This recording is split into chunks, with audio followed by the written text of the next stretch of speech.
بسم الله الرحمن الرحيم. Why do you cover your heads? Well, I don't know. I started losing all my hair, so I started.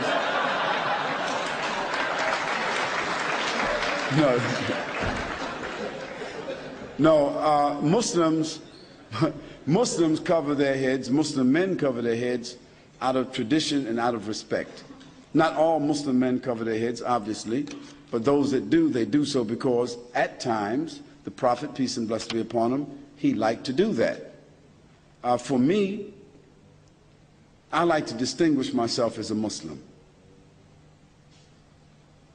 And whether I'm wearing a suit and tie, which I do sometimes, or whether I'm wearing a gown like I'm wearing today, I like to cover my head because not many people cover their heads. Not many Muslims, not many men, period, cover their heads with a brimless cap.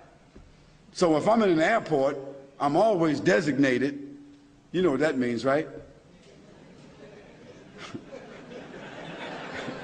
I always ask the people in the lounge when they say, Mr. Yasin, you've been randomly selected.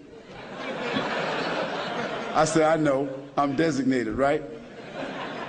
And I turn around to the other people in the lounge and I say to them, is there something distinct about me that I should always be designated? And what do you think they do? They say, yes. So, yes, many Muslims choose to cover their heads, just like most Muslim men, following the tradition of the Prophet ﷺ, choose to grow a beard. So wearing of the beard and the covering of the head together, that kind of is like that's an indication that a person is a Muslim. Usually now, because it could be a Buddhist, could be a Hindu, could be a Sikh, it could be a Jewish person, but it's usually a different kind of hat. So wearing of the beard is a tradition. Doesn't mean that a person cuts their beard off, they're not a Muslim, but most Muslim men, because of the tradition of the Prophet, peace be upon him, that he told us to do, they usually grow a beard. And some of us, we like to cover our heads. Now for the Muslim ladies, that's different. The covering of their head and the wearing of loose garment and the covering of their bodies and the not showing of their attractions is a part of their uniform. God has given the Muslim ladies a specific uniform. So they would be distinguished and known as Muslim ladies. And they would not be molested. And that in the streets, when men see them, just by the way they're dressed, they would get some kind of respect.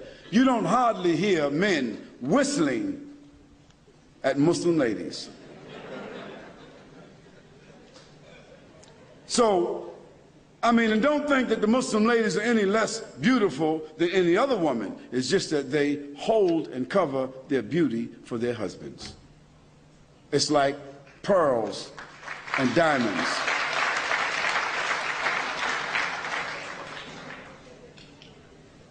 If I came to your house and I asked you, can I see your diamonds? Can I see your money? Can I see your jewels? Can I have your PIN number? You wouldn't give it to me. And you wouldn't have it in front of me. Well, our women, our wives and our mothers and our daughters, they're worth more to us, they're more precious to us than our diamonds, our gold, and our PIN number.